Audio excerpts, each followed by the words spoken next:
Promesse biblique du jour, bonjour à tous. Quand tout le monde t'abandonne, il te reste encore Jésus. Ensemble, un encouragement pour chacun d'entre nous, pour tous ceux qui se sentent seuls, pour tous ceux qui se sentent abandonnés. Il est difficile dans ce monde actuel de prôner haut et fort ses croyances.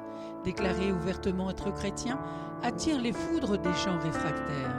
Être chrétien peut aboutir à l'isolement, à l'abandon, au rejet, aux moqueries, à l'incompréhension, à la solitude et à l'exclusion. De plus, cela nous mène à vivre des luttes intérieures, extérieures, faire face à l'injustice, à l'acharnement perpétuel, et la liste est bien longue. Parce que nous avons accepté Jésus-Christ comme Seigneur et Sauveur, tout simplement. Que dit réellement la Bible sur l'abandon ? Croire que Dieu ne nous abandonne pas ou ne nous délaissera pas est une notion qui n'est pas toujours exacte, claire dans notre esprit, car cela varie en fonction des circonstances.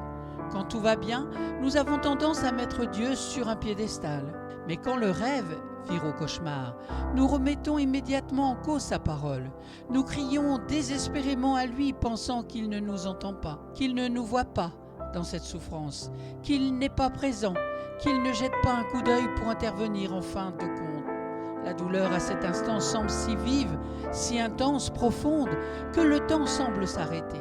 Pourtant, Dieu affirme dans sa parole, dans la Bible, que nous sommes précieux à ses yeux. Mais nous déclarons, comme le confirme la Bible dans le psaume 38, verset 21, « Ne m'abandonne pas, Éternel, mon Dieu, ne t'éloigne pas de moi. » Il nous rassure toutefois par ses paroles. « Même si ta mère, ton père t'abandonnent, moi l'Éternel, je ne te recueillerai. » Il dit également dans Deutéronome 31,8 « L'Éternel marchera lui-même devant toi, il sera lui-même avec toi, il ne te délaissera point, il ne t'abandonnera point, ne crains point, ne t'effraie point. » Ce sont bien des paroles réconfortantes, rassurantes, à lire ou à entendre, mais compliquées à appliquer au jour de la détresse. Dieu nous certifie qu'envers et contre tout ce qui nous arrivera, qu'il sera près de nous, qu'il sera notre aide, notre secours, notre fidèle ami, notre confident, notre sauveur, notre protecteur.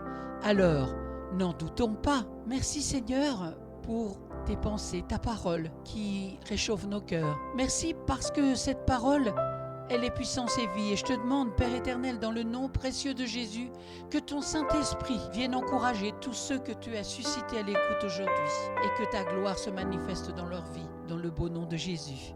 Amen. À toi soit toute la gloire, Père. Merci à vous d'avoir pris du temps pour écouter Promesse biblique du jour. Aujourd'hui, c'est quand tout le monde t'abandonne, il te reste encore Jésus. Allez, bon courage et à très bientôt.